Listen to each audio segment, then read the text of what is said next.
Bueno, muchísimas gracias. Buenos días a todos y todas. Gracias por su participación en este conversatorio, espacio que se vuelve oportuno para hacer un análisis del contexto actual en el que se desenvuelven los medios de comunicación, las y los periodistas y comunicadores salvadoreños. Mi nombre es Merlin Bellis, comunicadora institucional de la Mesa Permanente para la Gestión de Riesgos, y le damos la más cordial bienvenida a este espacio.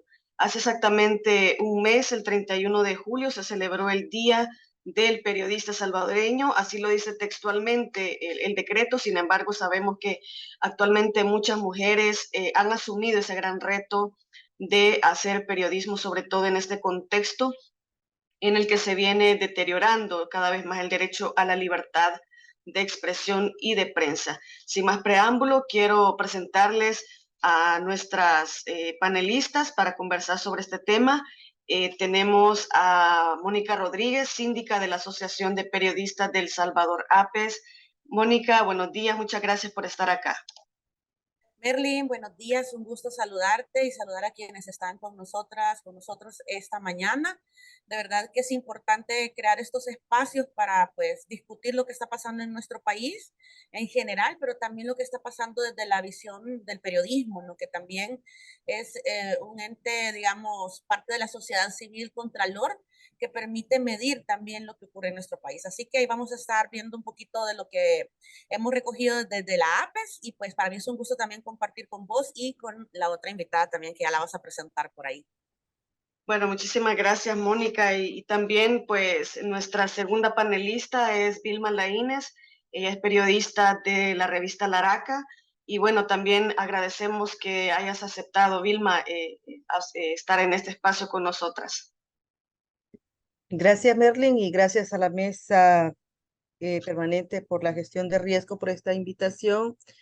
Y bueno, yo también ya me identifico como periodista feminista, periodista campesina, porque hay que nombrarnos, ¿verdad? Para saber desde qué poder estamos hablando, desde dónde nos ubicamos y porque para mí también es momento de reivindicar, ¿verdad? Nuestros territorios y de eso más podemos hablar en el transcurso de este panel o de este conversatorio sobre cómo los periodistas que venimos del interior del país, que estamos en los territorios más que todo, estamos como desde siempre, pues, solo que hoy no hayamos a qué institución acudir si nos violentaran nuestros derechos, ¿verdad? O cuando nos están violentando los derechos. Un gusto. Así, bueno, muchísimas gracias nuevamente a Vilma y a Mónica por participar en este conversatorio sobre este tema, pues, de la libertad de expresión en un contexto en el que estamos en el país bajo un régimen de excepción y también de cara ya a un escenario electoral. Para comenzar este conversatorio y este análisis, iniciamos contigo, Mónica, conocer sobre el trabajo que ha estado realizando la Asociación de Periodistas del Salvador, APES, en cuanto a monitoreo y registro de vulneraciones a periodistas. ¿Cómo han evolucionado estos casos? Gracias, Merlin, por la oportunidad y también agradecer a la Mesa Permanente por la Gestión de Riesgos por generar estos espacios. Justamente, bueno, nosotros desde la Asociación de Periodistas del Salvador, como sabrán, y si no, pues también les contamos un poquito, tenemos un centro de monitoreo de agresiones contra periodistas, en el cual nosotros pues registramos la situación de los periodistas, registramos las agresiones que sufren de cualquier tipo. Muchas de estas agresiones nosotros las conocemos y de oficio nosotros nos comunicamos con los periodistas para conocer su versión de la situación y en algunos casos también nosotros recibimos denuncias de lo que pueda estar pasando. El actual, digamos, régimen de excepción no ha sido, valga la redundancia, la excepción para poder registrar casos en los que sí tenemos cifras bastante preocupantes y que ya las voy a adelantar. Hemos visto con mucha preocupación cómo se han venido cerrando los espacios, digamos, periodísticos, los espacios para hacer preguntas, los espacios para que los periodistas puedan, pues, tener algún acercamiento con los funcionarios públicos y también hemos visto digamos, el arrezamiento de algún tipo de declaraciones estigmatizantes en contra de los periodistas. Y si me permiten, quisiera compartir acá una pantallita, ya la tengo lista, Y nosotros, bueno, hicimos un informe, hicimos como una pequeña encuesta y hay algunos resultados interesantes que hicimos con al menos 24 o 25 periodistas y hay algunas consideraciones previas que también nosotros hemos realizado. Por ejemplo, la libertad de prensa en la gestión de Nayib Bukele. Acciones gubernamentales que restringen la libertad de prensa. Nosotros hemos identificado muchas de esas acciones que no solo han ocurrido en el marco del régimen de excepción, sino que desde que asumió la presidencia en Nayib Bukele. Hay que decir, y creo que ustedes lo han notado, hay una imposición de una narrativa única y el mantenimiento del ataque sistemático contra medios de comunicación y periodistas que no responden específicamente a la narrativa oficial, es decir, que no se ciñen en presentar la información específicamente de lo que dice el gobierno, sino que también hay un periodismo investigativo que busca darle respuesta al otro lado, ¿verdad? Como siempre, como parte del método periodístico, de tener siempre las dos versiones, ¿verdad? Entonces, hay una imposición de esta narrativa única y que quien no se rige por esta narrativa única sufre algunas consecuencias y una de estas es la siguiente: la utilización de la pauta publicitaria estatal como premio o castigo a medios de comunicación que no están alienados o como medida de presión, ¿verdad? Y que no están alienados al gobierno. Entonces, digamos que esta pauta publicitaria estatal ahora creo que le afecta a la mayoría de medios de comunicación porque en algún momento determinado se mencionó que la pauta publicitaria debería de entregarse de manera equitativa tanto a medios públicos, que serían en este caso los medios estatales, que no son ahora públicos ni estatales, sino que de publicidad pareciera, a los medios comerciales y a los medios comunitarios, pero esto nunca trascendió y pues quedó nada más en una propuesta, ¿no? Como para que esta pauta publicitaria que es estatal se pudiera entregar de manera equitativa, porque estamos hablando de que es dinero del pueblo con el que se está jugando en esa medida. Entonces, se utiliza como premio y castigo. Si no estás de acuerdo con la narrativa, pues entonces no voy a publicitarme en este medio de comunicación. Y quienes más han sufrido esta situación han sido los medios comunitarios, que como ya sabemos, muchos de los medios comunitarios dependían muchas veces de la pauta o era parte importante también de entrada de dinero, ¿no? De los medios de comunicación, que sabemos que también es importante, ¿no? Y no digamos para los medios comunitarios, que pues tienen algún problema en alguna medida de sostenibilidad. También vemos la obstaculización desde el Estado a medios de comunicación independientes, prohibiendo a funcionarios públicos asistir a entrevistas o brindar información en estos medios. Y si se fijan, casi que todos los funcionarios solo participan en Canal 10 o en aquellos medios en los que se sienten cómodos y no se sienten cuestionados. Y yo creo que es importante que se pueda brindar información a la población y el que se cuestione sobre qué se está haciendo con el dinero público, qué se está haciendo con los proyectos, precisamente porque es el dinero de los salvadoreños el que está en juego. Y por supuesto, bueno, este gobierno ha dicho de que hay una intención de cambiar, ¿verdad? De ser diferente a otros gobiernos y hasta el momento pues pareciera que no es así, sobre todo cuando se ataca a muchos de los sectores que en esta medida son como entes contralores. Están las organizaciones de la sociedad civil, pero también está el periodismo. Ahora, cuando hablamos sobre la situación en el régimen de excepción, el Centro de Monitoreo de Agresiones contra Periodistas ha hecho un registro desde el 27 de marzo hasta el 13 de julio, o sea, desde el mes pasado, de 222 casos registrados en el marco del régimen de excepción. Esto es preocupante también porque, bueno, vamos en comparación con las cifras de otros casos que nosotros estamos registrando siempre, pero solo en el régimen de excepción hemos tenido esto. Lo que les debo un poquito por acá es desagregar los casos entre hombres y mujeres periodistas, pero es algo que les voy a deber por ahí. Estamos tratando desde la Asociación de Periodistas hacer esto desagregado porque es importante ver las diferencias que hay de agresiones contra las mujeres periodistas que casi siempre llevan un toque misógeno o que trata de hablar de los cuerpos de las mujeres, que tratan de desacreditarlas y siempre tienen que ver con comentarios que tienen relacionamiento con lo sexual, ¿no? Entonces, incluso en otros casos que no precisamente son en el marco del régimen de excepción, se habla de infligir algún tipo de daño a las mujeres periodistas, como violaciones, como que hayan ataques sexuales hacia familiares, hacia las mamás, por ejemplo, porque ya hemos registrado eso en las redes sociales. Entonces, sí debo ese dato, pero creo que es importante mencionar que la condición para las mujeres periodistas es diferente, con el temor de que lo que se dice en redes sociales pueda hacerse realidad en un momento determinado con ataques físicos o sexuales en algún momento de las coberturas o fuera de las coberturas. Entre los tipos de agresiones más preocupantes que se registran dentro de estos 222 casos están las restricciones al ejercicio periodístico durante cobertura con cercos militares, porque como sabrán hay muchos cercos militares que no solo se implementaron dentro del régimen de excepción, sino que se reforzaron dentro del régimen de excepción, pero que ha existido esto, ¿verdad? Que no se permite a la prensa pasar hacia algunos lugares y de hecho se les pide a veces su DUI o documentación que les permita identificarlos.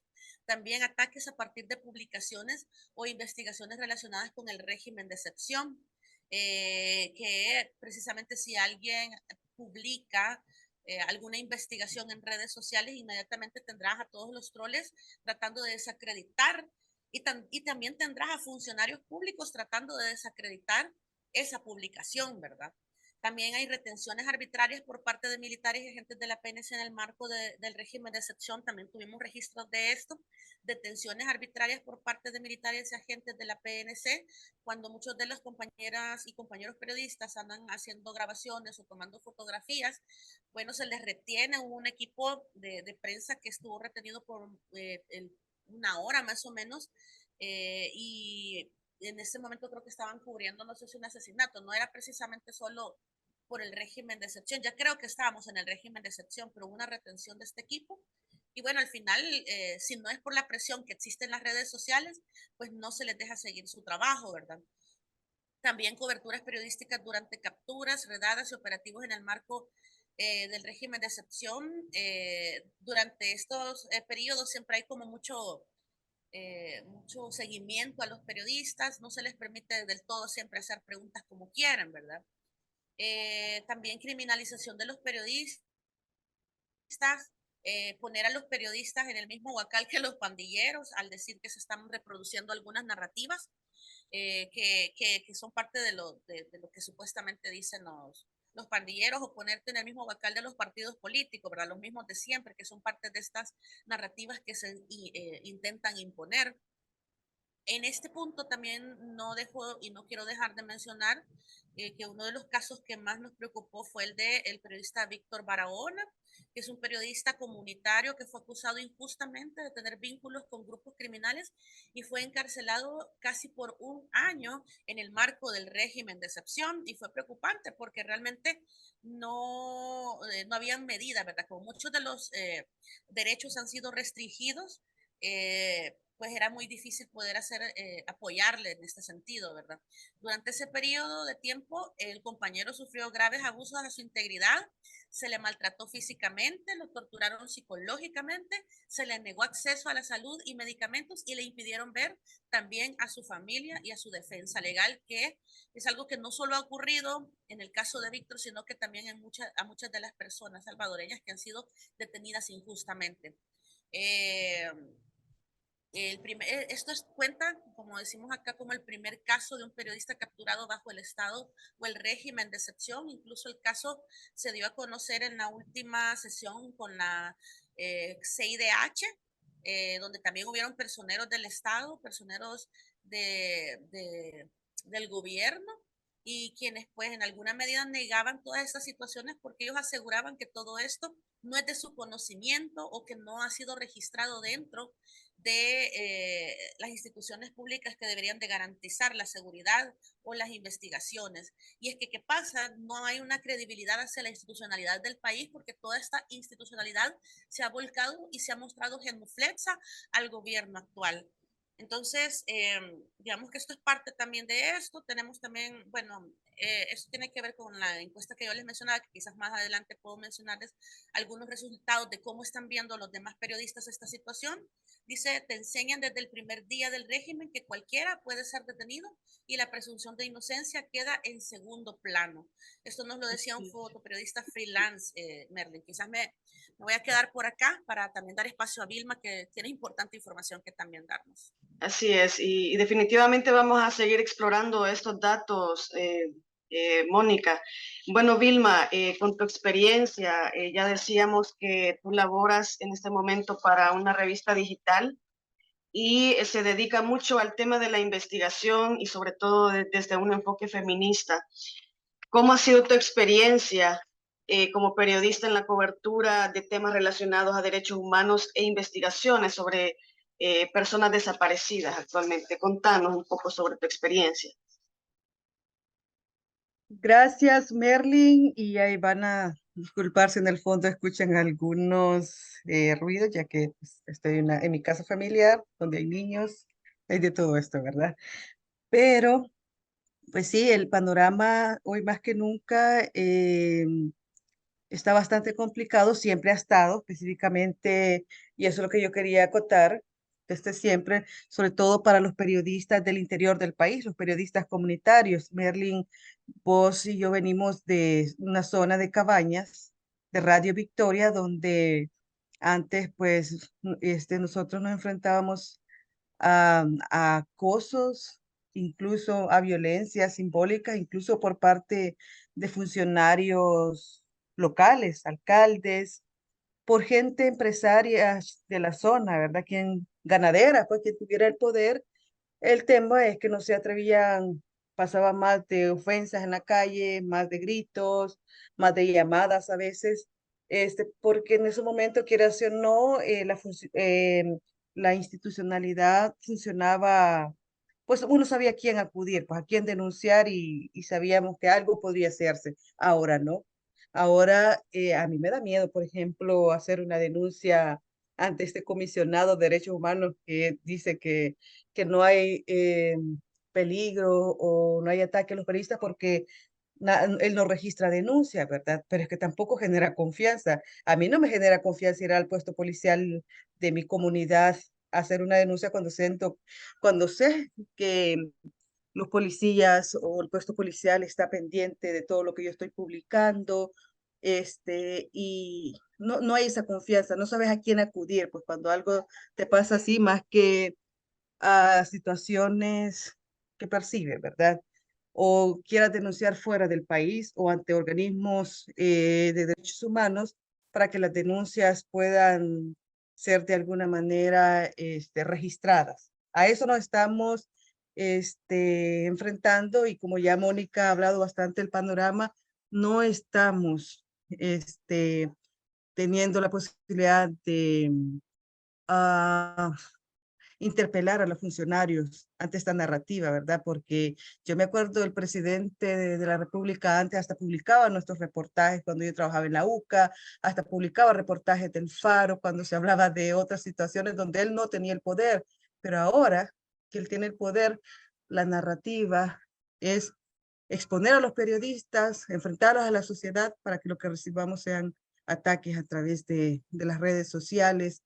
Cualquiera se siente con el poder, cualquier cercano al gobierno, a los diputados oficialistas, cualquier, incluso hasta colegas, pues, afines al discurso, a la narrativa del gobierno, se sienten con el valor de amenazarte con denunciarte cuando publicas algo. Entonces nos estamos enfrentando a una situación donde se requiere de valentía y se requiere de amor a este oficio para poder ejercer esta labor, porque no estamos accediendo a datos. Yo que estoy dándole seguimiento al tema del régimen, al tema de las personas desaparecidas, hay datos reservados desde el 2022 que no podemos estar dando este, pues sí, a conocer los datos no estamos accediendo.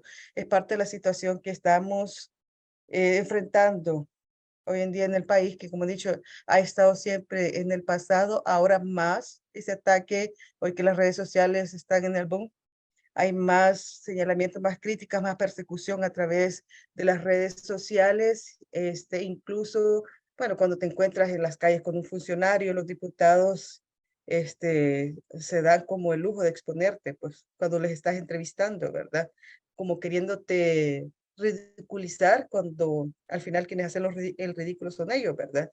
Entonces, es una situación bastante crítica, pues, porque el periodismo, y así se ha asumido, incluso creo que por Naciones Unidas, es considerado ya como parte de los defensores de derechos humanos, porque somos los que estamos dando volumen a las historias locales, nacionales, de las personas los que a veces nos estamos arriesgando para que esa historia se haga visible.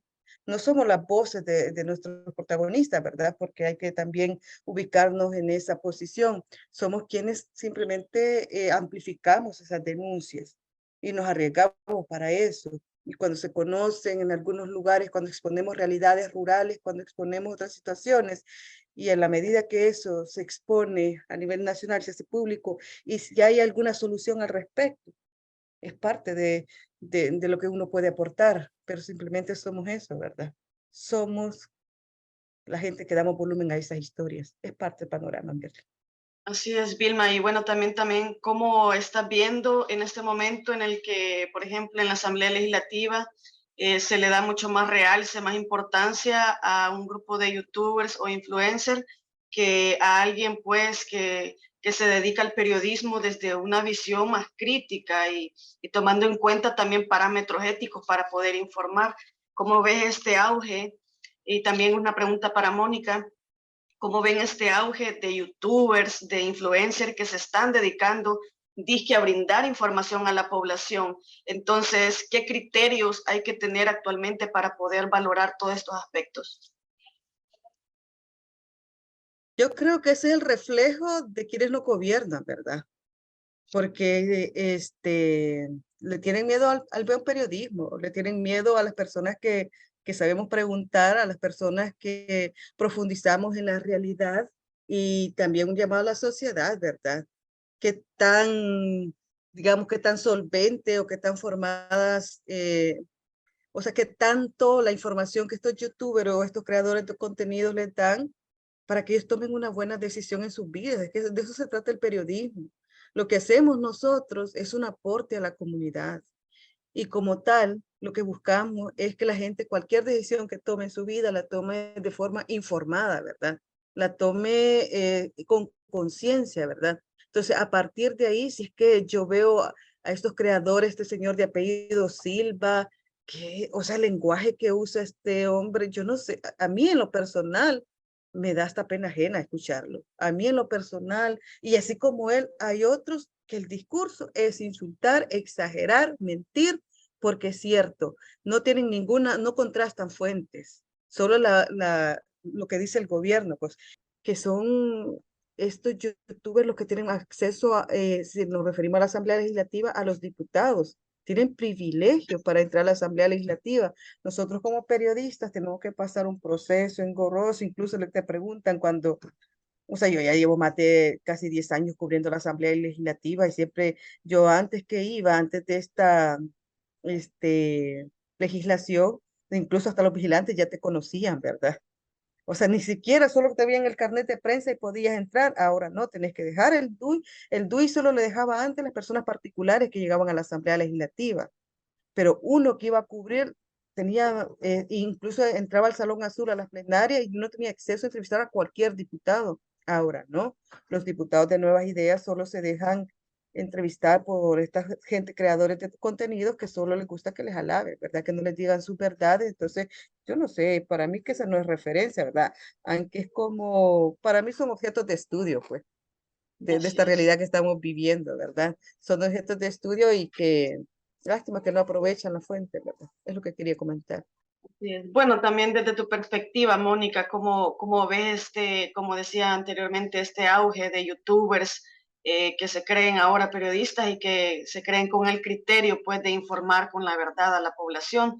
Y mucha de la población, pues, dependiendo del contexto de la cultura, pues, eh, a lo mejor puede caer en estos contenidos falsos. Sí, Merlin, yo creo que me voy más por esta parte del tema de qué información es falsa, cuál es la información bueno, quizás se da para el tema de la desinformación. Yo de acuerdo con lo que dice Vilma, que definitivamente pues sí, hay personas que han estudiado, que hemos estudiado esto y de alguna forma hemos aprendido un método periodístico que nos permite brindar a la población la información necesaria, ¿verdad? Eh, yo creo que como dice Vilma, es un caso de estudio, es un fenómeno interesante porque eh, es el auge que hay ahorita y creo que ha habido también un aprovechamiento desde el gobierno de esta situación, ¿verdad? Aprovecharse de estas figuras que de alguna forma tienen una cercanía con la gente para poder decir, bueno, hagámoslo de nuestro lado para poder nosotros seguir con nuestra narrativa, ¿verdad?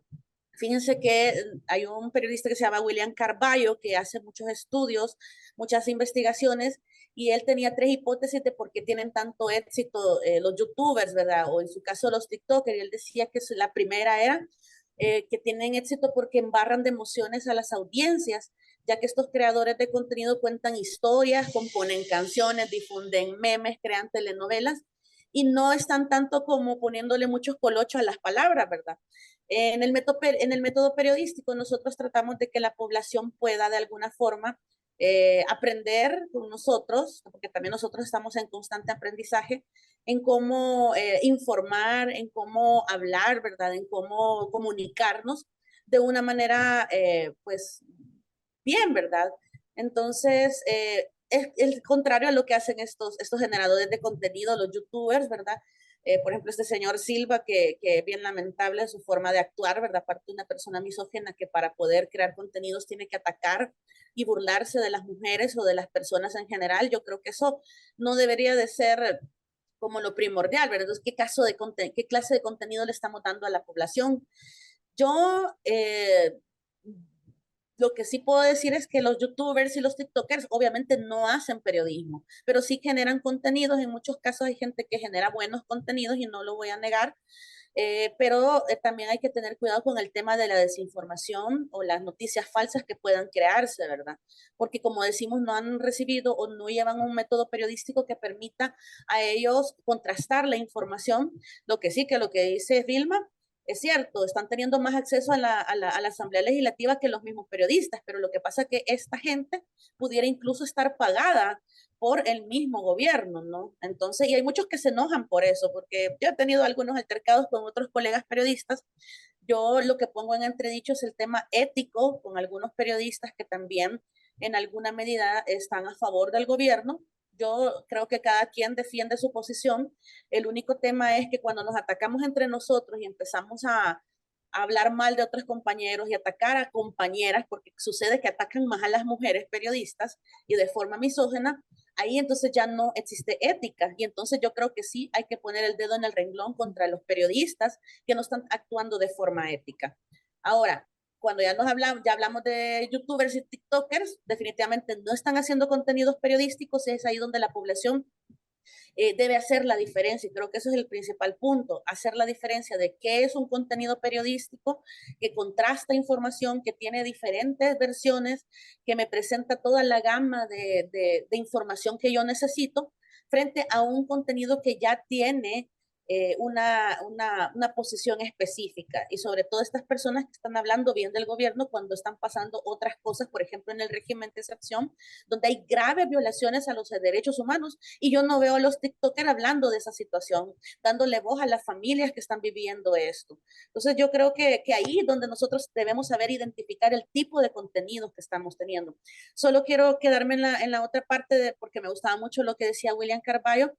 La primera hipótesis era eso, ¿verdad? Que juegan con nuestras emociones y porque también nos entretienen de alguna forma. Y lo segundo es que los públicos tendemos a consumir medios que refuercen nuestro pensar, y mucha de la gente que seguramente todavía ve o está a favor de las políticas gubernamentales, si es que podemos identificar políticas realmente que hagan cambios estructurales dentro del gobierno, pues esta gente refuerza esos pensamientos, ¿no? Entonces casi siempre estamos buscando esto, y los youtubers y los tiktokers justamente juegan con nuestras emociones y refuerzan esas formas de pensar y la forma de pensar de la población, que también tiene que ver un poco con el hartazgo que hay frente a la política, ¿verdad? Entonces, y estos youtubers juegan mucho también con esa parte, ¿no?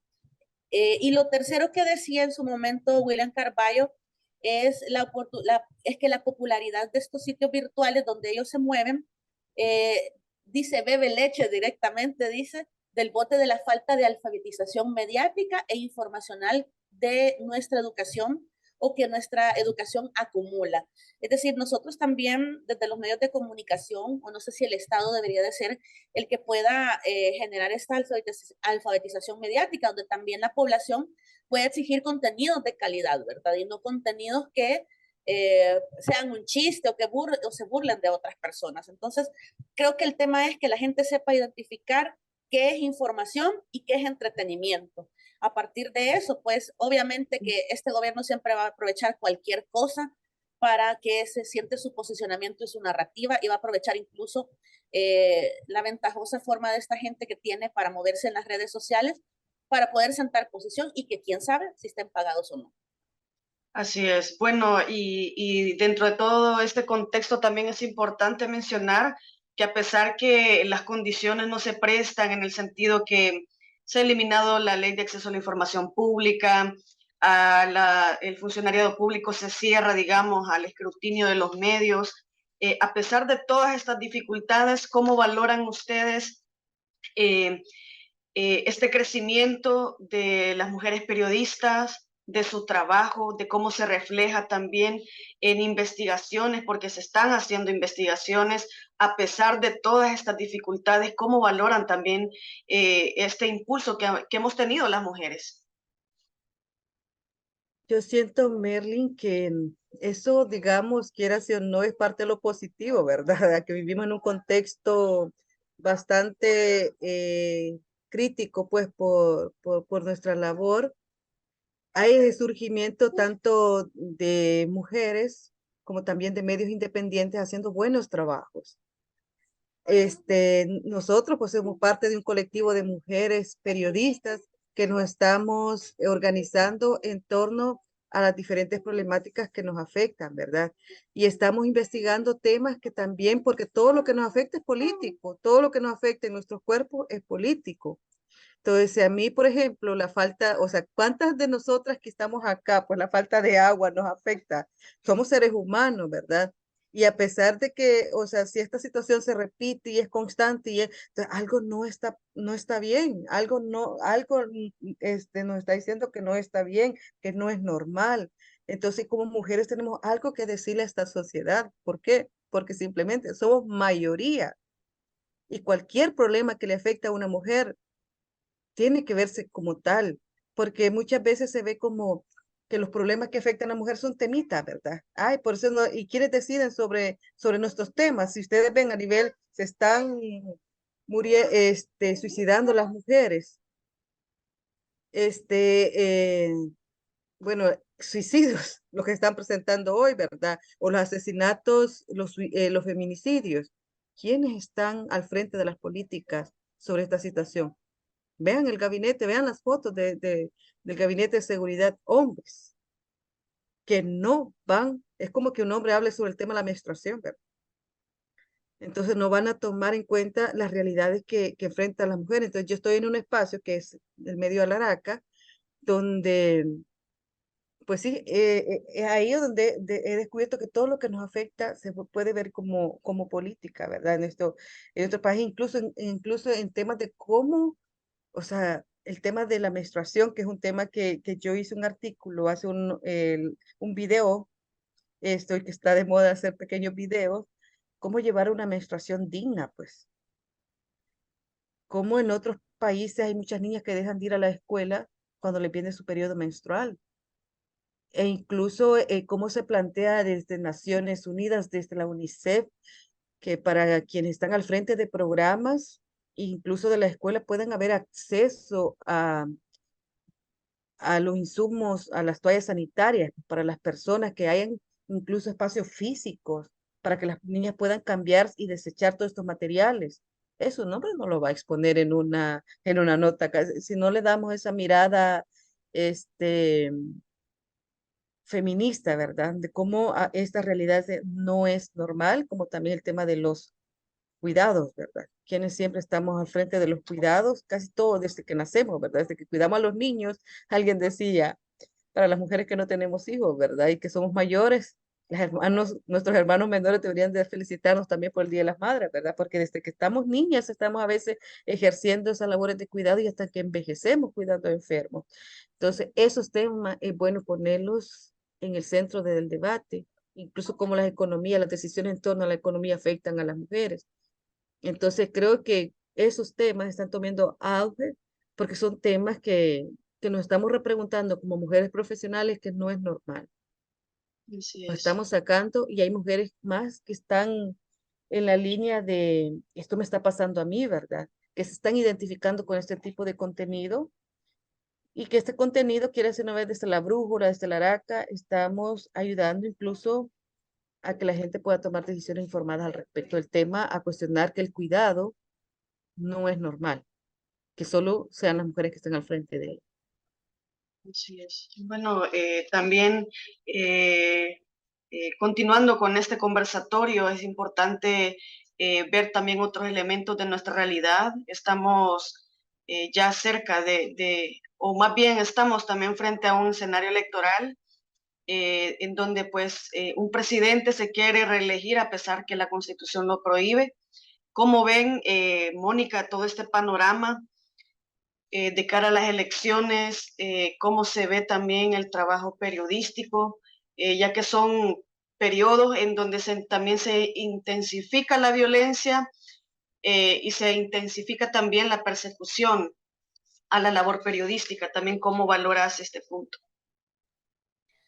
Fíjate que hay quizás una preocupación y es un tema que hemos estado analizando desde la Asociación de Periodistas e incluso desde la Colectiva de Mujeres Periodistas, que es otro espacio que es importante también destacar. Fíjate que yo solo quisiera agregar a lo que mencionaba Vilma de la pregunta anterior antes de pasar a la parte del tema electoral, que sí hay que destacar el trabajo de los medios feministas, del periodismo feminista, que, bueno, Alaraca, que es uno de los medios que lo ha estado promoviendo, y La Brújula, son como sus principales precursores, ¿no? Precursoras, porque son quienes han venido como a implantar esta mirada desde el feminismo, de cómo ver la situación que están viviendo, no solo las mujeres, ¿verdad? Sino también aquellas sectores vulnerables o quienes más sufren agresiones contra el tema periodístico.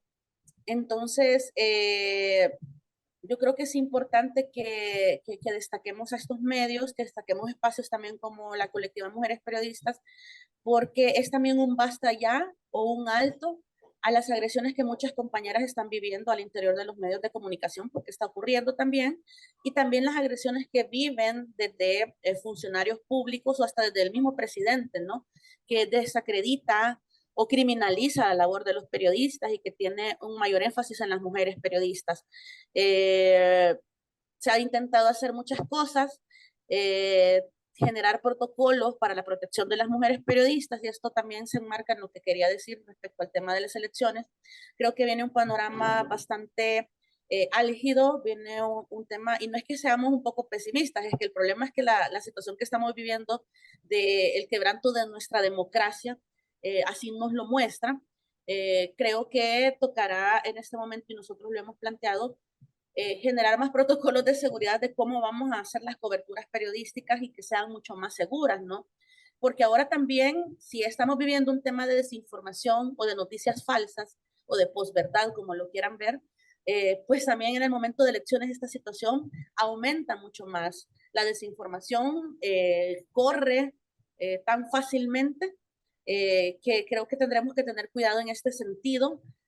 Seguramente las narrativas se reforzarán, pudieran haber muchos más ataques contra los periodistas para tratar de desacreditar, ¿verdad? Y sobre todo porque es una elección muy importante la que se va a tener, en la que seguramente nuevamente el presidente volverá a retomar el poder, y esto porque ha sentado las bases donde ha trastocado o están trastocando la Constitución de la República, donde no hay los poderes no tienen este nivel, ¿verdad?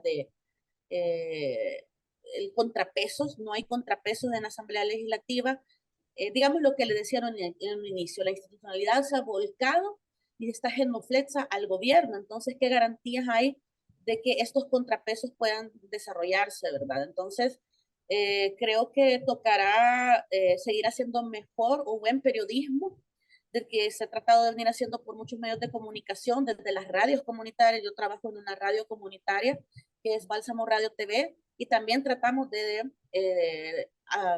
enfrentar el tema de la desinformación. Y lo hacemos con las comunidades, ¿verdad? Que también en las comunidades existe mucho de esto. mucha desinformación y tratamos de generar contenidos que sean propicios para la gente, que sean contenidos que les sirvan. Entonces, yo creo que eso tocará hacer, ¿verdad? Seguir haciendo buen periodismo, tratar de seguir haciendo noticias que sean acorde, ¿verdad? Las necesidades de la población, que muestran la realidad. Porque lo que decía Vilma, ¿verdad? Hay muchas cosas que están pasando. Por ejemplo, el tema de la canasta básica, o sea, los alimentos más caros, las tortillas más caras. O sea, nosotros en pequeñas cosas podemos notar cómo realmente las políticas públicas de verdad no están actuando en favor de la población. Yo creo que eso es lo que deberíamos de medir en ese sentido. Como te digo, protocolos de seguridad para poder enfrentar cualquier situación en las elecciones, tratar de atacar la desinformación, porque seguramente los discursos van a crecer en ese sentido. Y yo creería que la población lo que tiene que medir es eso, ¿verdad? El tema de qué verdaderamente está cambiando, si de verdad ha sentido cambios profundos en su economía o en su vida que hayan ocurrido en el momento. Entonces, todas esas cosas son las que están por ahí, pero la seguridad definitivamente que será algo importante para los periodistas y sobre todo en refuerzo para las mujeres periodistas que quienes pueden sufrir mayores ataques, ¿no? Así Yo, es, yo quería decir algo, Merly, con respecto a esto de que el panorama no es tan fácil, pues lo que se viene, porque incluso hay quienes advierten que esta podría ser incluso la última elección libre que puede haber en el país, así de gris el panorama y que después sean los militares, como en el pasado, los que decían los resultados, ¿verdad? Hay que llamar como su nombre, ¿verdad? A partir de esta reelección, el ilegal candidato, ¿verdad? Y vamos a nombrarlo así porque la reelección en nuestro país está prohibida. Y ojo, las personas que nos están escuchando en este conversatorio, no sé si son personas que vienen de los territorios o personas que están haciendo labor de defensa en los territorios, si ya la situación del periodismo independiente, periodismo no alineado a la narrativa oficial es bastante complicada, pero eso nos está demostrando que, pues sí, si te critican es por algo, ¿verdad? Es porque estás haciendo bien las cosas. O sea, la historia se nos ha demostrado, pues, la historia de Monseñor Romero, ¿verdad? ¿Quién es ahora Monseñor Romero, verdad? O sea, ¿qué es lo que enfrentaron defensores en nuestro país en el pasado, como Roque Dalton, Miguel Mármol, por ejemplo, Herbert Anaya, y figuras como los padres jesuitas, pues, esta, este odio, pues, incluso hay un libro que se ha presentado recientemente por un teólogo español que se llama como la internacionalización del odio, ¿verdad? Porque no es solo en El Salvador, esto es en países como, lo estuve viendo Brasil con un Bolsonaro, ¿verdad? Guatemala, Nicaragua, es como algo que se está internacionalizando, bueno, Trump en Estados Unidos, ¿verdad? Entonces, contra las personas defensoras, los periodistas están dentro de ese rango como defensores, pero también lo que yo voy a publicar en los próximos días un artículo relacionado a cómo los líderes comunitarios están siendo criminalizados más que otros defensores, son los más vulnerables en sus territorios. A raíz hemos conocido sus testimonios, pero con lo que hemos enfrentado, y ese es como un poco el temor, creo que por ahí un poco va el temor, que a lo mejor a vos como periodista no te pase nada, ¿verdad? O a vos como defensora, a vos como vocero no te pase nada, pero sí quieran atacarte a tu familia, ¿verdad? Como pasó en el caso de Vidalina Morales, ¿verdad? Como ha pasado con el caso de los hijos, me decían 6 hijos del Tata Cetino de un y líder indígena. A eso nos estamos enfrentando, a eso nos están llevando, ¿verdad? Pero yo también creo que también hay un dicho que dice que de las peores crisis se sale, ¿verdad? Cuando después de la tormenta viene la calma, algo así, parafraseando. Entonces, yo te digo, yo he hecho los mejores trabajos de periodismo, casi los he hecho en este tiempo, ¿verdad? Me he hecho más experta investigando, me he así hecho es. más experta conociendo, ¿verdad? Compartiendo, haciendo colectividad. Yo antes no le sentía este sentido por la colectividad, ¿verdad? Y eso también nos lleva, ¿verdad? Cómo, o sea, cómo en este panorama, cómo nos reorganizamos, ¿verdad? Cómo hacemos un trabajo más colaborativo porque no van a poder. O sea, y también bajo ese compromiso que nosotros como periodistas comprometidos somos parte de la copia de esta realidad de país, de esta sociedad, y cualquier cosa que nosotros escribamos podría ser usado incluso como referencia en el futuro, ¿verdad? ¿Qué tal seamos fuentes primarias, ¿verdad? ¿Qué tal seamos fuentes secundarias que lean lo que nosotros, porque en este momento, como lo dijo Roque Dalton en su momento, estamos custodiando esta realidad que nos ha tocado vivir. Estamos siendo periodistas en este momento. Y depende de nosotros cómo escribamos esa realidad. Así vamos a ser reconocidos en la historia. Y es, Vilma, bueno, muy interesante todo el análisis que estamos compartiendo en este espacio. Ya vamos a dar unos minutos para las preguntas de nuestra audiencia. Y antes de eso, pues quisiera ceder la palabra a Magdalena Cortés. Ella es pues la representante del equipo coordinador de la Mesa Permanente para la Gestión de Riesgos. La mesa, pues, somos una red de organizaciones de la sociedad civil que trabajamos por el tema de la gestión integral de riesgos. Así que le doy la más cordial bienvenida, Magdalena. Muchas gracias, Merlin. Un saludo a las compañeras y compañeros que están conectados.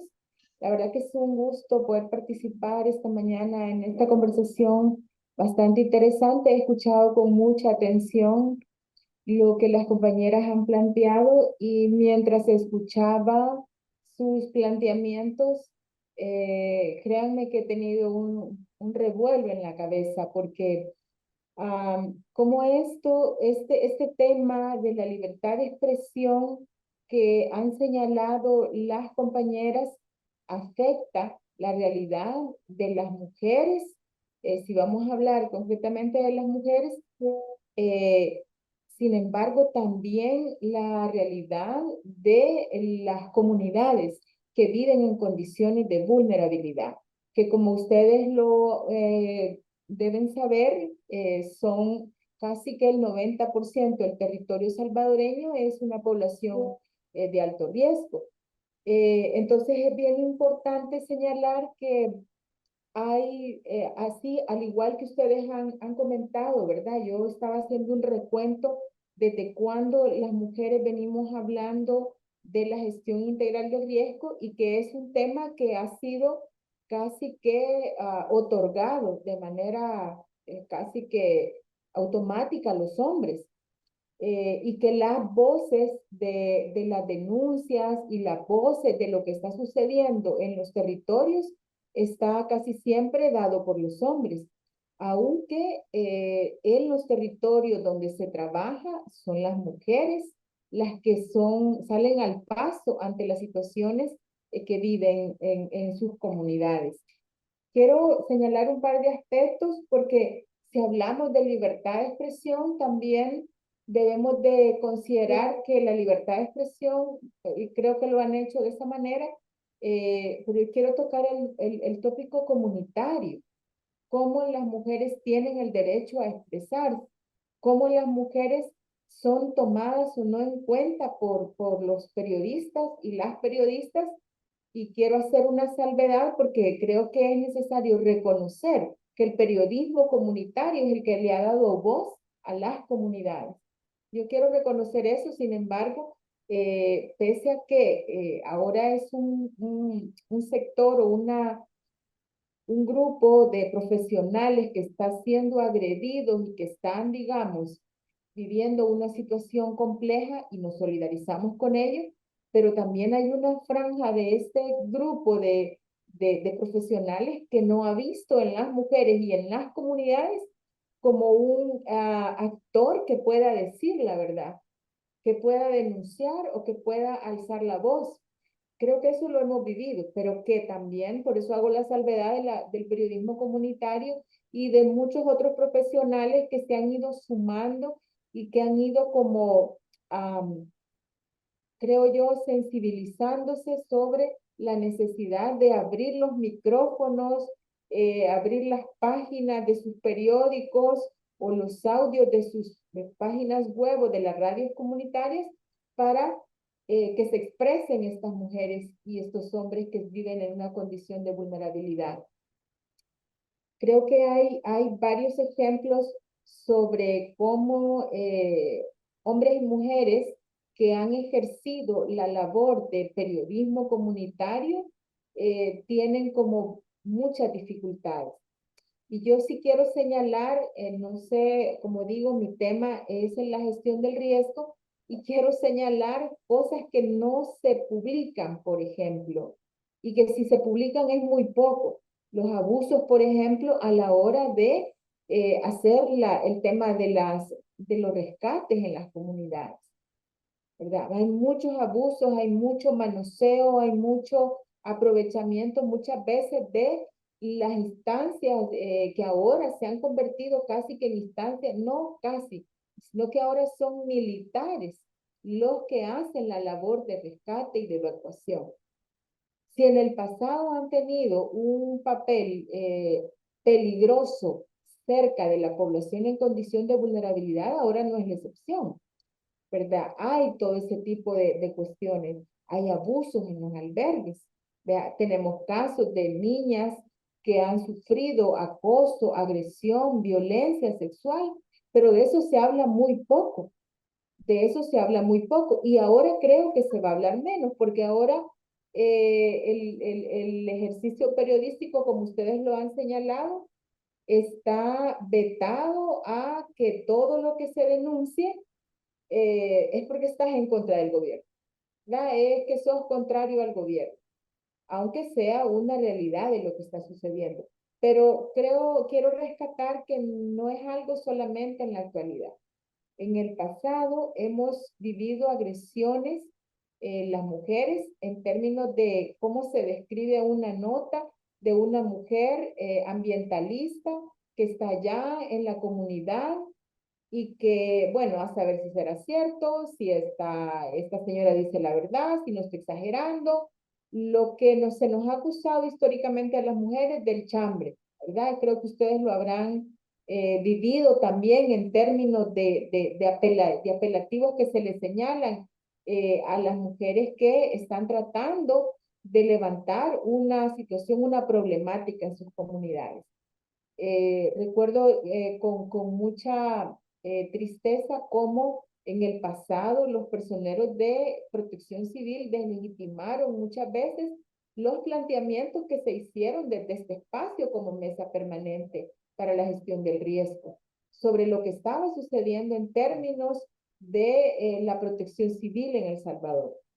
Creo que, no es, que hoy es más complejo y digamos, esa es nuestra preocupación, porque si el tema que nosotros trabajamos ya venía siendo como un patito feo, para llamarlo de alguna manera, ahora está mucho más relegado, porque nadie se atreve a decir lo que antes no dijo, ¿verdad? Lo que antes consideró natural, porque quizás es una cosa que hay necesario también aclarar, es que se ha naturalizado en que a las mujeres eh, que tenemos una voz pública o que denunciamos, ya sea desde el nivel local, comunitario, porque yo sí rescato mucho el nivel comunitario donde las mujeres no son tomadas en serio, ¿verdad? Donde la denuncia que viene de una mujer no es tomada en serio.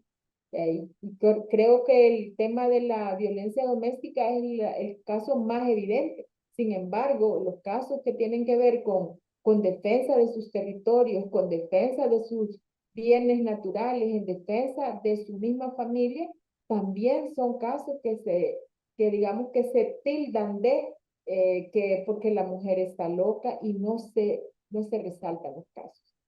Creo que hay una cantidad de ejemplos que no me puedo poner a señalar por el tiempo, pero que a nosotros nos parece que este conversatorio nos debe de juntar, porque, digamos, el sector, hay un sector, y quiero decirlo de esta manera, hay un sector del periodismo que ha dado un salto de calidad en el sentido de tener una sensibilidad diferente, en el sentido de reconocernos a las mujeres como personas con derechos, personas con capacidades y personas que finalmente también estamos en una situación de vulnerabilidad.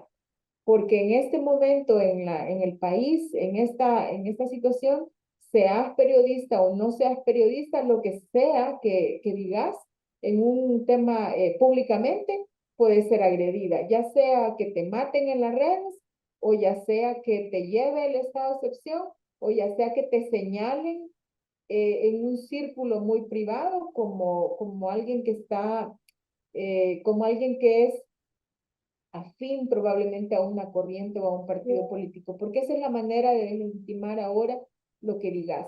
Entonces nosotros consideramos importante el conversar sobre esto, tomamos realmente nota de todo lo que se está viviendo y también aplaudimos la labor periodística, ¿verdad? Este conversatorio de hecho en ese marco, en la labor periodística que han tenido hombres y mujeres, pero que a las mujeres, quiero señalarlo y dejarlo como en negrito, como decimos, a las mujeres les ha costado mucho más el hecho de estar en un micrófono ante una situación de poder decidir sobre hacer una nota o no hacer una nota.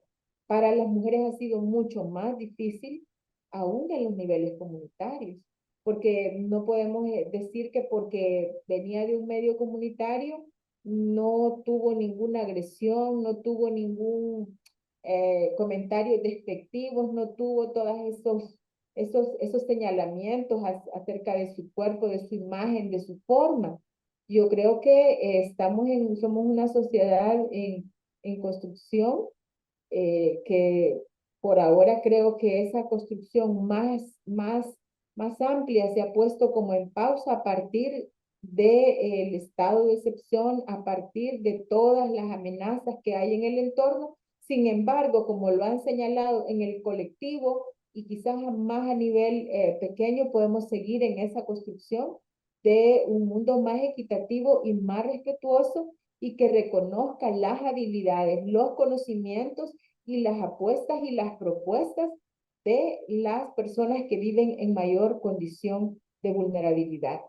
Eh, les felicito, compañeras. Yo me siento muy satisfecha con lo que ustedes han planteado y me siento muy identificada y creo que podemos hacer sinergias para que podamos seguir alzando la voz en la medida de lo posible para las mujeres, porque es complicado. Si vemos de dónde se ha reventado la cuerda en en los casos más emblemáticos del estado de excepción, tiene que ver con personas que tienen mayor condición de vulnerabilidad y tiene que ver con personas, en muchos casos mujeres, ¿verdad? Tenemos una cantidad de casos que no pudieron alzar la voz, que no fueron escuchadas por diferentes circunstancias. Antes hablábamos solo de la violencia doméstica, pero hay una infinidad de circunstancias por las cuales no pudieron alzar la voz.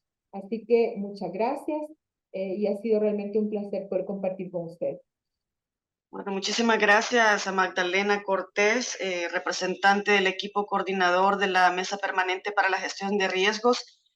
Como les mencionaba, somos una red de organizaciones de la sociedad civil que tenemos trabajo en las comunidades, en la prevención y mitigación de riesgos. Y también, pues, es importante destacar estos temas.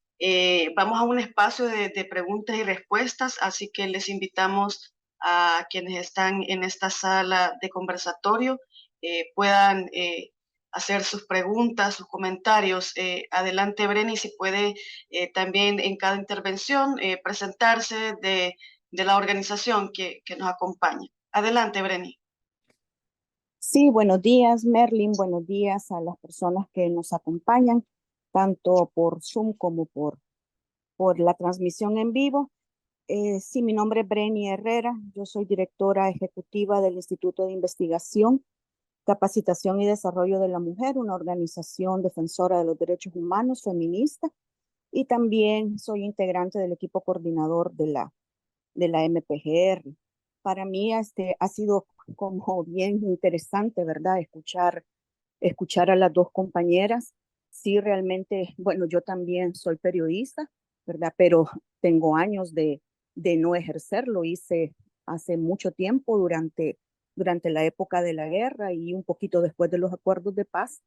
Y quiero rescatar algunas palabras que Magdalena ha mencionado en relación a la importancia de poder crear, ¿verdad?, estas redes de apoyo, sobre todo entre nosotras las mujeres.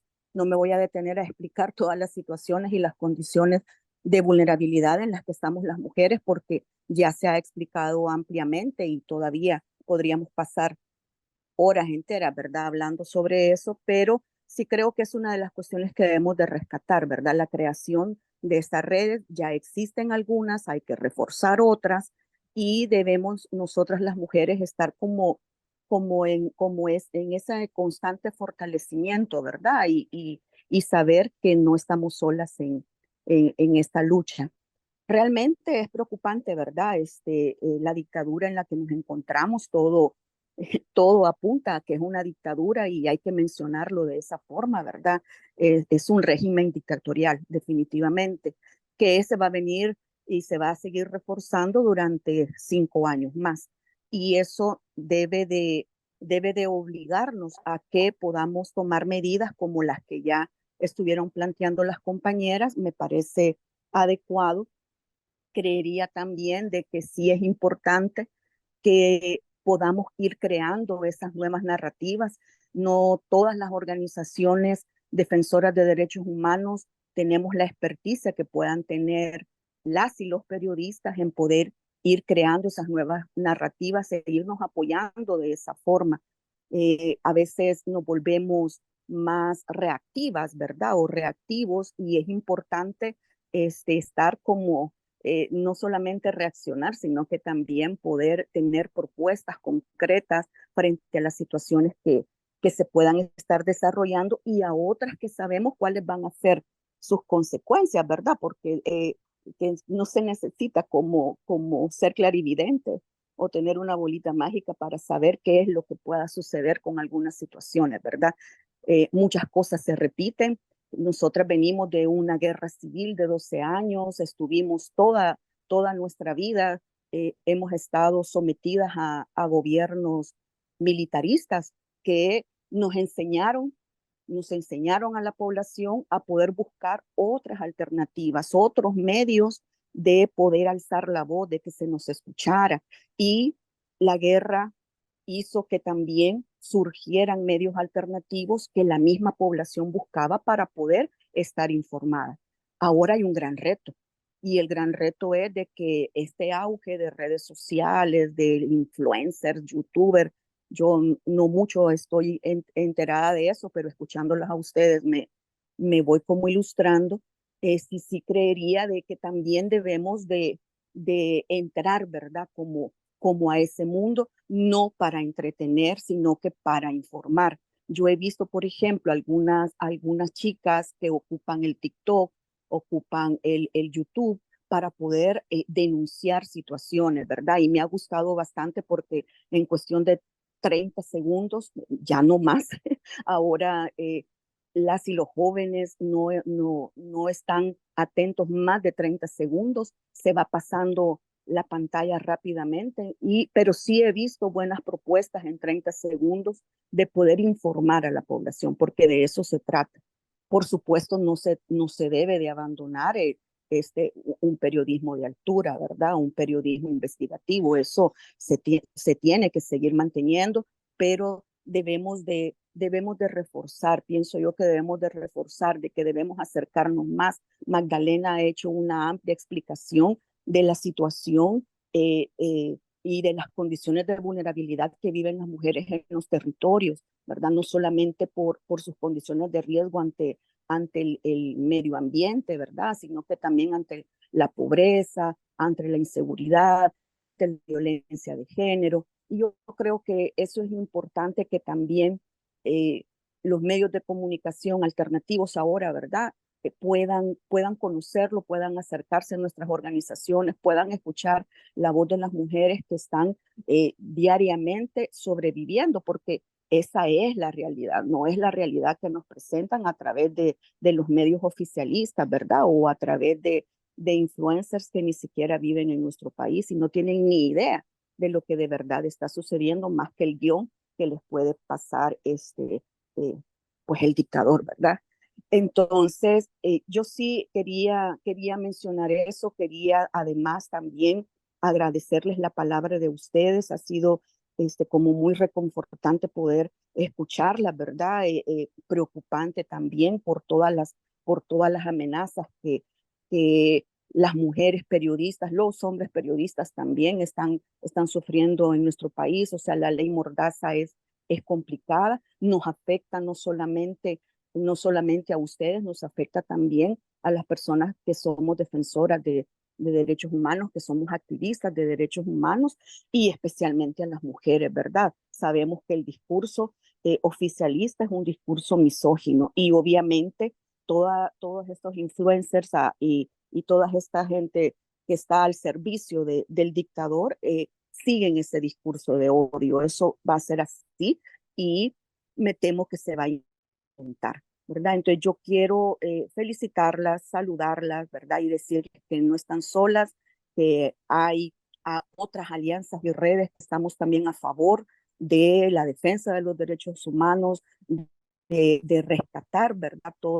Todo lo que se había venido construyendo después de los acuerdos de paz, de reconocer que tuvimos unos acuerdos de paz para ir construyendo democracia, a pesar que el dictador se ha burlado de los acuerdos de paz, ¿verdad?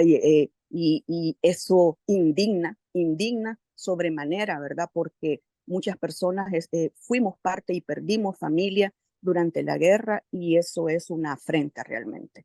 Entonces, nomás eso quería decir y que podamos seguir construyendo redes, que no sea la primera ni la última vez en que podamos estar, generemos otros espacios también de diálogo, ya a lo mejor de manera presencial, creemos esas redes, no lo voy a dejar acá por grabado, pero sí nos ponemos a la disposición y nos ponemos a la orden para que podamos coordinar.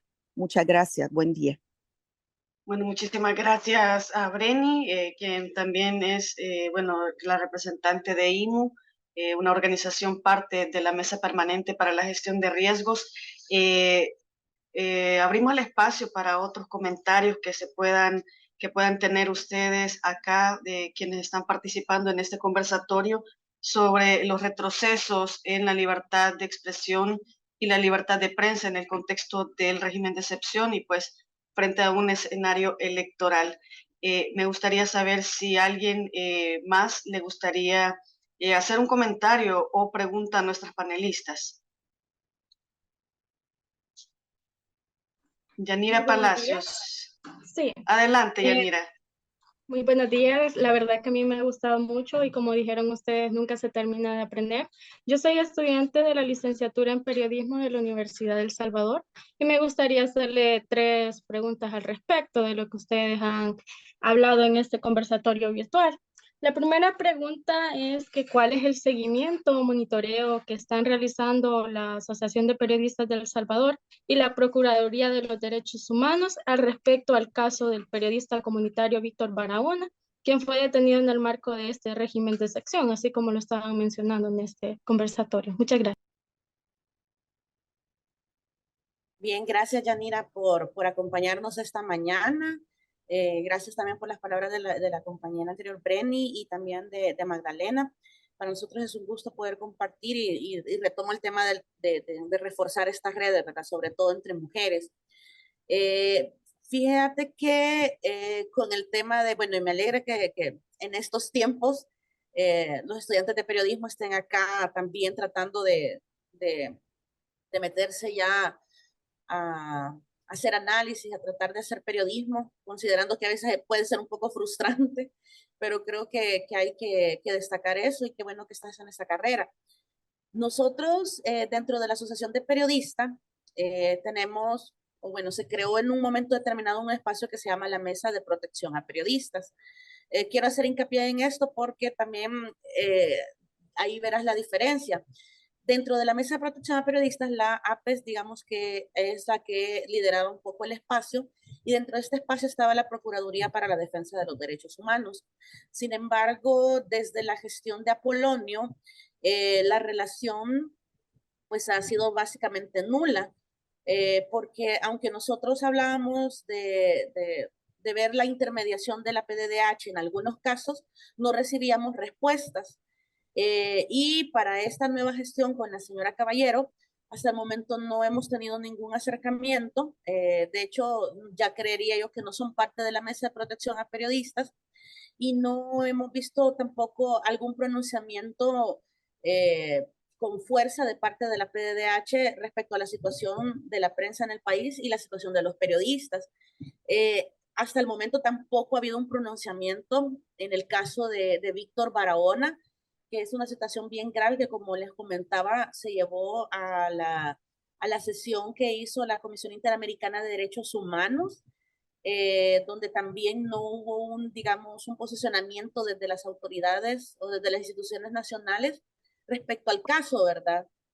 No se mencionó nada y pues estamos con esta expectativa, ¿verdad?, de cuál es el posicionamiento incluso del comisionado presidencial de derechos humanos, ¿no?, que también en algunos espacios ha manifestado que tiene una intención de reunirse con la asociación, pero no nos lo ha dicho directamente, y respecto a eso nosotros estamos preparando un posicionamiento institucional que daremos a conocer dentro de poco, porque realmente directamente no se ha comunicado con nosotros para hacernos una invitación específica u oficial de alguna reunión, y lo manifiesta más en otros espacios donde también él asegura que ningún periodista le ha mencionado que haya habido alguna agresión. Y esto es lo grave, ¿no? Porque aunque las cosas están allí, hay informes que no solo hemos generado desde la Asociación de Periodistas, sino que hay informes que se han generado desde las organizaciones de la sociedad civil respecto a la situación no solo del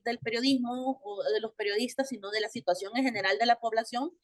Y aún así ellos consideran que no han recibido algún tipo de denuncia. Yo creo que esto debería de llamarles la atención a ellos sin necesidad de que tengamos que asistir al sistema por ejemplo, a la fiscalía o a la policía, cuando no hay una credibilidad hacia estas instituciones, porque creemos que no están funcionando debidamente o no están cumpliendo sus deberes o sus responsabilidades como tal. Entonces, lo mismo sucede con la PDDH. Hasta el momento no tenemos ninguna comunicación. Creo que ha habido una intención de saber, bueno, procuradora, ¿qué ha pasado? ¿Verdad? Siempre estarán siendo parte de la mesa de protección a periodistas. ¿Qué ha pasado? ¿Cuál es el posicionamiento de la PDDH ante esto, ante la situación no solo del periodismo, sino de otras graves violaciones a derechos humanos ocurridas a otros sectores, a otra población?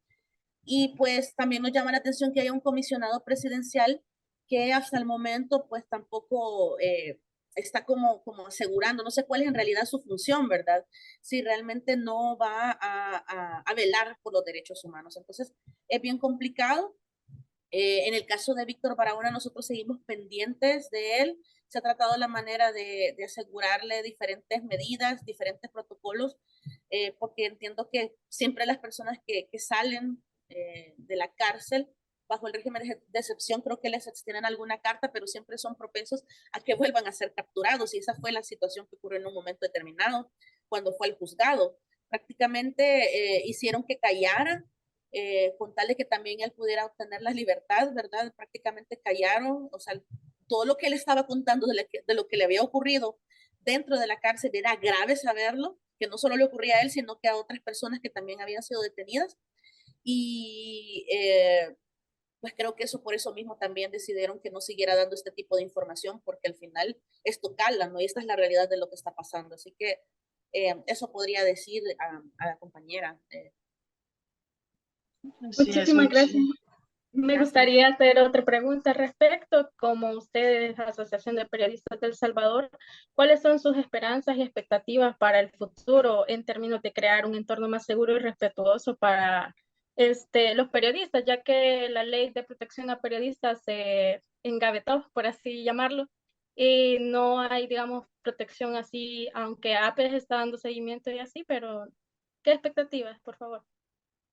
Bien, yo creo que nosotros lo que tratamos es de que justamente se cumplan derechos, no solo para los periodistas, sino en general también, ¿verdad? Pero pues sí tenemos que velar también por nuestra profesión. Me llama la atención que mencionas lo de la ley de protección a periodistas, que se engavetó justamente por esta legislatura, Y yo creo que podemos o debemos de seguir insistiendo porque hayan mecanismos de protección para la prensa y para el trabajo que desarrolla la prensa. Pero sobre todo creo que el llamado es a que las autoridades no cierren los espacios, que estén, pues, haya una madurez para aceptar que la prensa siempre va a cuestionar lo que están haciendo, precisamente porque son funcionarios públicos, ¿verdad? Están manejando dinero del pueblo y yo creo que es necesario que ellos sigan brindando información. Yo creo que sí, no hay corrupción, creo que sí se está manejando todo de manera conforme a lo que dicen las leyes, no habrá problema de que la prensa pueda cuestionar el que está ocurriendo, ¿no? Pero si al contrario se cierran espacios y no se permite tampoco el que se hagan preguntas difíciles o incómodas, pues entonces la población tampoco va a conocer qué es lo que está ocurriendo. Entonces yo creo que desde la Asociación de Periodistas vamos a seguir trabajando por generar mecanismos de seguridad, tanto para los periodistas como incluso para los estudiantes también. Nosotros tratamos de estar haciendo diferentes talleres para que puedan conocer, por ejemplo, ahorita sobre la legislación electoral, porque venimos a un momento electoral y estamos tratando de generar estos espacios. Estamos también haciendo talleres en diferentes áreas, periodismo económico, periodismo en salud, periodismo de investigación, para reforzar a los periodistas en sus conocimientos, y siempre estamos trabajando el tema de protocolos de seguridad y de cómo también fortalecer y mejorar nuestro centro de monitoreo, que es el que nos permite tener registros de lo que le está ocurriendo a la prensa.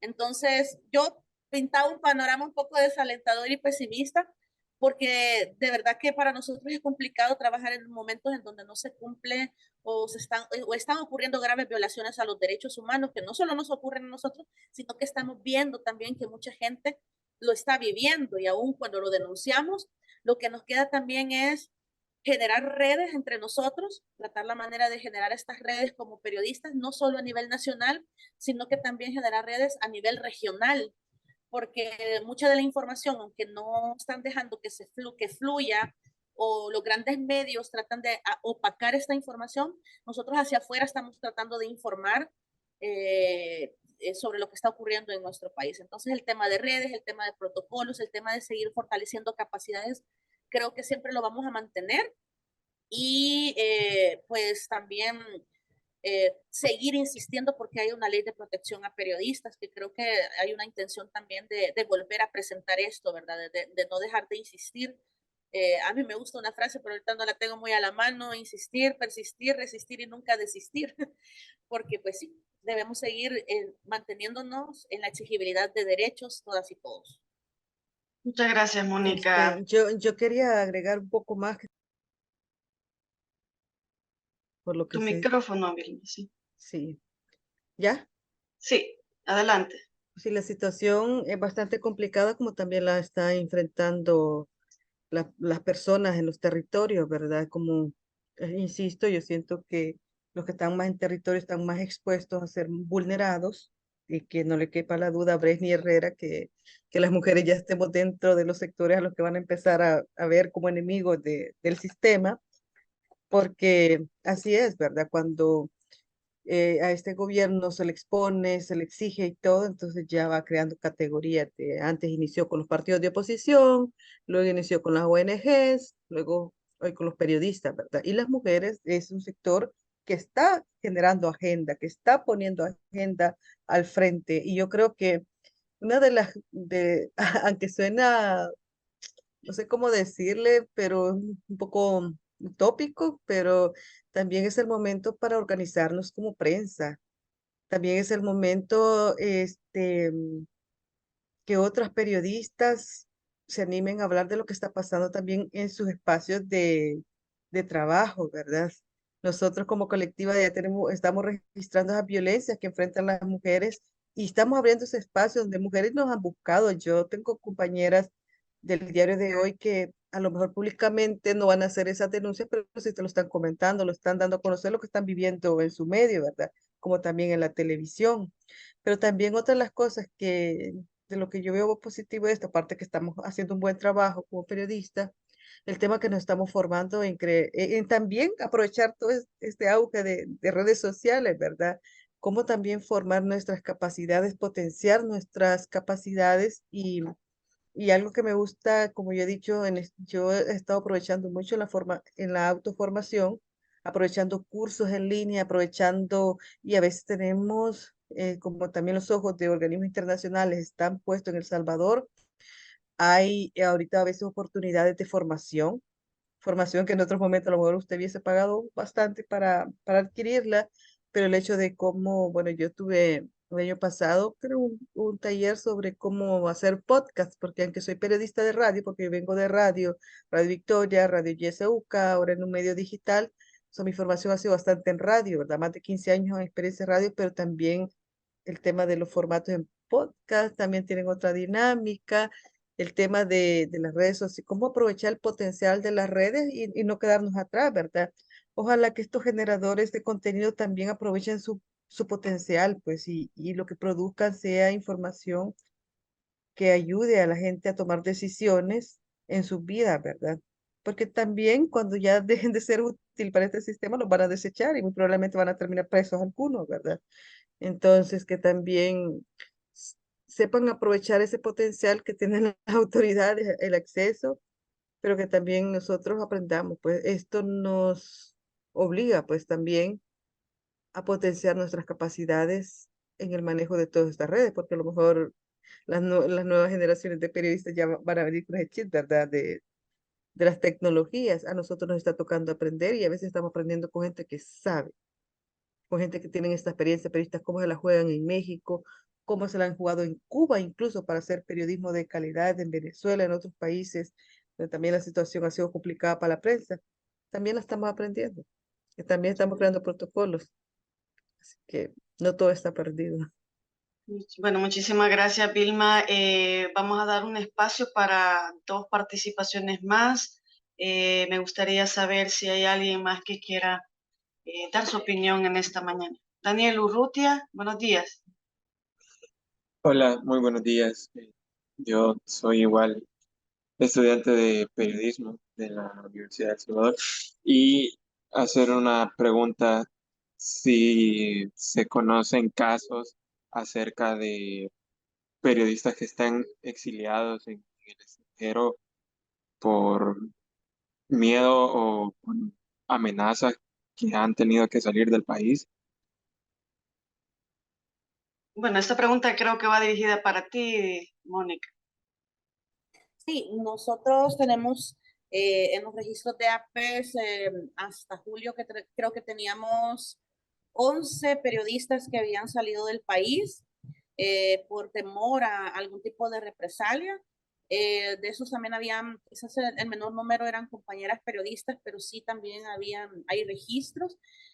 Muchos de ellos han tenido que salir por el tipo de publicaciones que han estado también realizando por el tema de seguridad, por el tema de régimen de excepción y también hay compañeros que son también del Faro. No sé si ustedes recordarán que en un momento determinado la CIDH dio algunas medidas cautelares para este medio porque ellos presentaron, pues sí, el caso de ellos y dio algunas medidas cautelares. Esto previo, creo yo, al régimen de excepción. Sin embargo, como ya venían algunos ataques y temas de persecución a sus periodistas, pues también han tenido que tomar medidas de este tipo. De hecho, el Faro creo que ya no tiene sede acá en El Salvador, sino que han tenido que irse fuera de nuestras fronteras. Pero sí hay registros de al menos 11 periodistas que han tenido que salir del país, algunos en el marco del régimen de excepción y otros desde que este gobierno ha asumido su representación, ¿verdad? Entonces, sí es preocupante porque, claro, ¿verdad?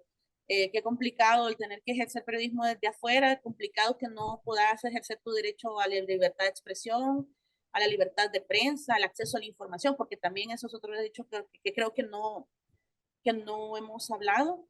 Y quizás solo reforzar el hecho de que, bueno, dirán, pero los periodistas no somos un gremio privilegiado, no queremos decir eso, sino que al contrario, lo que nos preocupa es que no se pueda dar la información, que no tengamos el acceso a la información necesario para brindarlo a la población, porque al final, o sea, la meta o el objetivo es que la población pueda mantenerse informada y al no tener periodismo, un buen periodismo de investigación o al atacar a los mensajeros, que en este caso es al periodista, también se está poniendo en riesgo la libertad de expresión, la libertad de prensa, en este caso para los medios, y el derecho de acceso a la información sobre toda la población. Así que eso quizás es la información que tengo. Sí hay 11 periodistas fuera de nuestras fronteras que por alguna medida, como una forma de protección, han decidido salir. Hemos establecido con algunas organizaciones aliadas mecanismos para salir inmediatamente en caso de que la vida del periodista esté en riesgo. Así que sí mantenemos también protocolos en ese sentido, compañero. Muchísimas gracias, Mónica, por tu respuesta al compañero estudiante de periodismo, Daniel Urrutia, y vamos también a ceder la palabra a Arely Franco. Saludos, licenciada, ¿qué tal? ¿Cómo está? Adelante. Hola, muy buenos días, Merlin. Saludos también para las colegas que han participado en este conversatorio. Agradezco la oportunidad y también la invitación que hicieron a las cátedras del Departamento de Periodismo.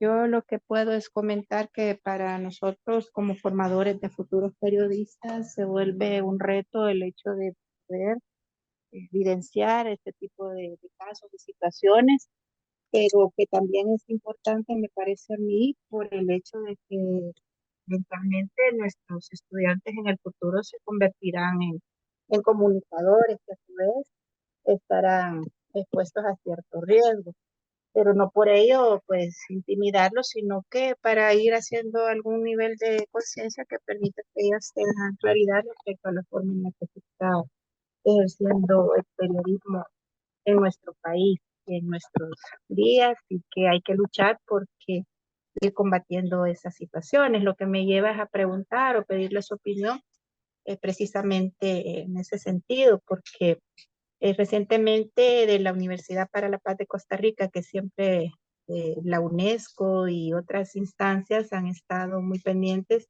de crear programas y proyectos de formación para que haya hincapié y en rescatar esa situación de que se tenga conciencia y claridad respecto a la necesidad de la seguridad para los periodistas, el ejercicio de la libertad de expresión y otros aspectos vinculados con lo mismo. Entonces, ¿cuál es su percepción de a qué le deberíamos desde la academia hacer más énfasis para también concientizar a los estudiantes respecto a la importancia de la libertad de expresión, del trabajo periodístico, pero también a que se evidencie que existen riesgos, que estamos en situación de amenazas también, pero para que también se trabaje por el fortalecimiento de nuestra profesión? Gracias. Yo quizás inicio, Mónica, y luego tal vez pueda reforzar, pero Adelante, Viri. yo sí siento que, bueno, nosotros hay una frase que decimos donde la papa quema, ¿verdad? Que venimos de lugares donde asustan, pero es momento de que también ustedes puedan crear redes, pues a lo mejor en algún momento cuando iniciamos a hacer periodismo, porque no somos tan mayores, ¿verdad? pero, pero fue a veces en solitario y a veces, hoy que yo estoy en un medio de comunicación feminista como es Alaraca, he aprendido ese valor que tiene la colectividad o hacer trabajo en colaboración para cuidarnos las espaldas, porque también en la calle, si bien a veces nuestros jefes de los medios de comunicación, de los diferentes, están enfrentados entre ellos mismos, pero los periodistas en la calle a veces somos, mejores llevaderos, nos llevamos mejor entre nosotros, a veces hasta el transporte, ¿verdad? Entonces yo les decía, y una de las cosas que les hablo de esta la experiencia y que está funcionando, nosotros incluso hoy en día tenemos a dos estudiantes de periodismo o de comunicaciones de la UCA que nos están acompañando porque yo eso lo sufrí, lo enfrenté porque cuando yo, si bien venía de ser periodismo comunitario en Radio Victoria, pero no tenía el bagaje que se requiere para coberturas nacionales, para cubrir la asamblea, donde me perdí varias veces en la misma asamblea, que me metía por un ascensor, salía por otro y nunca daba el camino.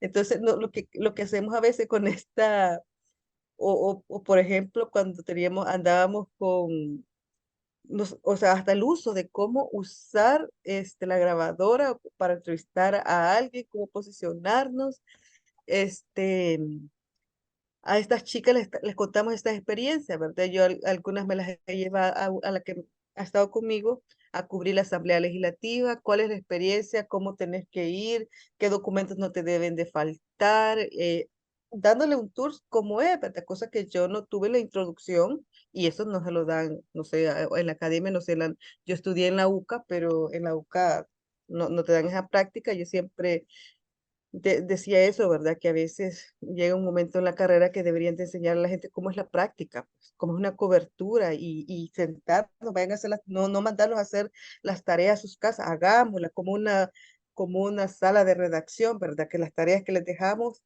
si vamos a cubrir esta nota, escribámosla acá en conjunto, en colectivo. Entonces mi llamado es un poco a priorizar el tema colaborativo, que si van a veces a cubrir un evento no vayan solos, vayan acompañados, vayan y siempre partiendo de nuestra experiencia, nosotros tenemos protocolos de seguridad que siempre estamos informando cuando vamos a cobertura, en el momento que salimos del lugar desde que llegamos al lugar y cuando ya regresamos y estamos en la casa, ¿verdad? Todo lo que verificamos, como incluso yo he participado también, o algo que me funciona en otros talleres con la red de defensoras que te dan incluso un librito y eso lo puedes,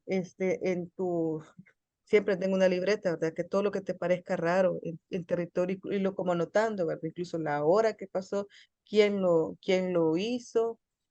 Creo que conectas, da una matriz de cómo investigar, cómo hacer investigaciones y eso a mí me ayudó bastante para hacer investigaciones a profundidad y ahí te dan protocolos de seguridad, ¿verdad? O sea, identificar los factores de riesgo en cada cobertura, como incluso nunca andar solo cuando vas a las marchas, pues. Nunca andar solo cuando vas a una concentración, siempre andar con más colegas y de preferencia, si estás investigando algo profundo, el hecho de que cómo aprender a hacerlo en conjunto, pues ir a las coberturas. Entonces, eso no está funcionando a nosotros y creo que, pues si tampoco queremos ser mártires, ¿verdad? Entonces, cómo cuidarnos las espaldas también. No sé si Vilma, Mónica muchas quiere poner. gracias, Mónica. Si deseas agregar algo más ya para cerrar este conversatorio. Sí, un saludo a la licenciada, un gusto poder compartir con usted acá. Y gracias por la pregunta. Realmente que eh, es complicado en estos tiempos, pero creo que siempre es importante.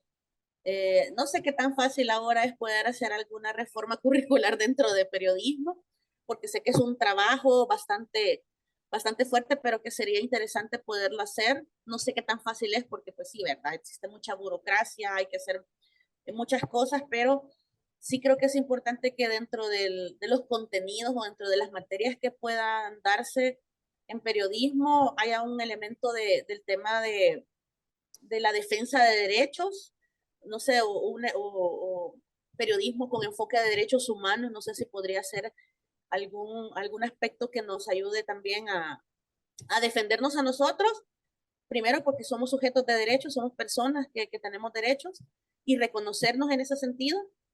Y también cómo abordar también, ¿verdad? Con respeto a la fuente, ¿verdad? Cómo también el tema de derechos humanos debe de ser aplicado con nuestras fuentes y por nuestras fuentes. Entonces creo que sería importante que en la carrera pudiera brindarse eso, o si dentro de los contenidos de cada docente de forma autodidacta o con su propia autonomía pudieran hacerlo, pues creo que ayudaría muchísimo. El tema de cómo está el uso de las redes sociales. Yo tomo la palabra a Breni y ella mencionaba de que, bueno, sí, está esta gente que también hace este tipo de contenidos, pero también los periodistas debemos entrar en la era digital y hacer un buen uso justamente de las tecnologías, de la información y la comunicación. Y también nosotros generar contenidos interesantes desde esta perspectiva, ¿verdad? También. Creo que muchos lo están haciendo. Factum y El Faro, de vez en cuando he visto que han hecho algunos TikToks y algunos programas ahí en YouTube que son interesantes porque llevan ese elemento. Entonces creo que el tema de estar siempre actualizándonos sobre las tecnologías de la información y la comunicación y el tema de exigibilidad de derechos a través de un periodismo con enfoque de derechos, con enfoque de género, con enfoque feminista, si ustedes lo quieren ver más allá, creo que sí sería importante que estuvieran dentro de las carreras. No sé, como le decía, qué tan fácil es hacer una reforma curricular que lo incluya, pero si no, igual ustedes como docentes podrán hacerlo. El tema de la organización creo que es importante que se promueva, y la organización no solo como periodistas, sino que como estudiantes de periodismo, como los docentes de periodismo, como para generar estas redes. Yo creo que sería importante que quizás con el departamento de periodismo, al menos desde la APE o desde otros colectivos, podamos reforzar esos acercamientos para ver qué hacemos, y también protocolos para los estudiantes, ¿no? De cómo hacer coberturas en situaciones complejas como las que tenemos actualmente. Entonces, por ahí más o menos quizás iría mi respuesta, licenciada. Muchísimas gracias, Mónica. También a la licenciada Arely Franco, a Breni, a Daniel Urrutia, a María Orellana, a Nidia Hidalgo, a Jorge, a Yanira Palacios por habernos acompañado, y también pues las personas que ya se desconectaron, también agradecerles por haber hecho este espacio de análisis sobre los retrocesos, ataques a la libertad de expresión y de prensa en el contexto del régimen de excepción y el escenario electoral. Como mesa permanente para la gestión de riesgos, pues nos comprometemos a seguir promoviendo este tipo de espacios para analizar lo que está pasando en el país en cuanto a estos temas. Y nuevamente, pues agradecemos a nuestras panelistas, a Mónica y a Vilma, por habernos acompañado y hacer este análisis. Muchas gracias, Merlin, Vilma, por generar este espacio a la mesa permanente por gestión de riesgos, y pues estamos ahí a la orden. Un gusto para mí. Muchísimas gracias, Vilma. Gracias, y de eso se trata, ¿verdad? De compartir y también aprender de quienes también nos han estado escuchando. Así es, muchísimas gracias, y bueno, esperamos encontrarnos en otra oportunidad. Agradecemos de parte de la Mesa Permanente para la Gestión de Riesgos a quienes estuvieron en este conversatorio. Muchísimas gracias.